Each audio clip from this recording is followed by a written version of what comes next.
Well, good morning, everyone, and welcome to today's episode of Georgia's Garden of Greatness.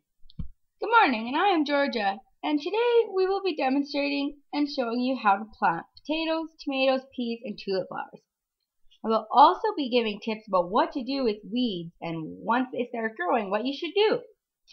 Alright, so let's get started with some potatoes. You always need to remember to plant potatoes first or early on, because they are always the last to finish growing. Potatoes need that extra time to grow to become the best potatoes they can, so it is very important to allow them that extra time for growth. Next, I think we'll look at some tomatoes. Now, tomatoes are very picky in that they need to have the right amount of sunlight, but most importantly, they need to have the correct amount of water given each day. The same amount of water given each day is what tomatoes need to grow to be nice and juicy. Well, peas. Peas need the right amount of sunlight or else they won't grow. If you have peas within a shady area, they will not grow. So peas need to be in a really sunny spot so they will grow to be the biggest, most tastiest peas you'll ever have. Alright, now we will talk about planting tulip flowers. It's most important to remember that without bees, flowers wouldn't grow and there wouldn't be none. Yes, flowers need to have water and sunlight to grow, but bees are a very important part in the growth and prosperation of tulips. Tulips need bees, and without bees they wouldn't grow to be beautiful. Now, for some helpful tips on weeds. Yes, weeds do grow without a gardener's purpose, and yes, they just grow without any attention and right on their own. And yes, you could spray your garden, but then when you're eating your vegetables, you'd have to be very careful and wash them very, very carefully. So the best thing I think any gardener can do is just pick them once you see them grow. Yeah, and make sure you do not let them get out of control. So there is a few helpful tips for planting. Now we will take a break, and when we come back, we will take some phone calls from our viewers and talk to a few people. Thank you. Bye-bye. Well, hello everyone. When you're planting your garden, you need the top line in fertilizer seed. To get this top line fertilizer, listen up. This Grow fertilizer will blow you away. That is why it is called Grow. Says it all in the name. What do plants do? They grow. So for this special offer of Grow fertilizer, you get one bag for $19.65. But wait, we aren't finished yet. We will double this offer and pay shipping and handling. So look you get 2 bags of Grow for $19.65. So this offer is only offered for the next 10 callers. Call now. The number is 1-800-665-6565. Again, that number 1-800-665-6565. Call now. Well, welcome back, everybody.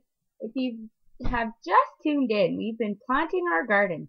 And before the break, we were planting our garden, and now we have Jocelyn Thomas on the line, who would like to talk to us about her garden that she has been busy working on. Well, good morning, and hello, Jocelyn. What would you like to tell everybody today? What are we discussing? Well, hello, Georgia. First off, it is an honor to be on your show, and I know I'm supposed to talk about my garden, but the garden I choose to talk about is my classroom. After listening to you this morning, you have made me realize that every plant does have different needs and wants, just like the students within my classroom. So just as a garden is defined as a plot of well-cultivated land used for growing vegetables, flowers, herbs, or fruit, that's just the type of environment a classroom should be. It should be a nurturing environment that aids to the needs of all the students in the classroom and provides an environment that students can grow, learn, and prosper in. Well, good point, Jocelyn. Continue. Well, the garden is the setting for growing plants, whereas a classroom is the setting for that allows the growing of students. So I've been realizing that just like potatoes, that certain students need more time to learn and more time to understand just how it takes potatoes more time to grow. And tomatoes need that certain amount of water each day, just like how maybe certain students need the right amount of hands-on and creative work done each day. So, a garden accomplishes proper growth of vegetables, flowers, and everything else in your garden, and just like my classroom, which provides the proper environment for the growing of my students, and just like how peas need great sunlight, right? Peas need that good sunlight just like certain students need the right amount of writing work because they also need to have time to experience fun stuff. And well, finally, like tulips need bees and flowers all need bees. Students need us teachers to be there for them to allow for a learning environment to take place. Like bees work together in helping flowers. Us teachers work together with fellow colleagues, parents, and students to allow them a prosperous learning environment that they need. So, I don't know, after watching how planting a garden is like a classroom, I've realized that all students have different needs, just like every plant. Well, that's awesome, Jocelyn. I never actually realized this either. Yeah, so like that every student is their own person and they all learn differently.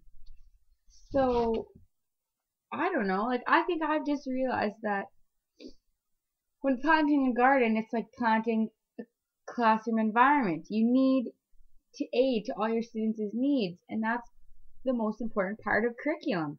You need to teach for the students. You can't let the students adapt to your teaching. You teach for them.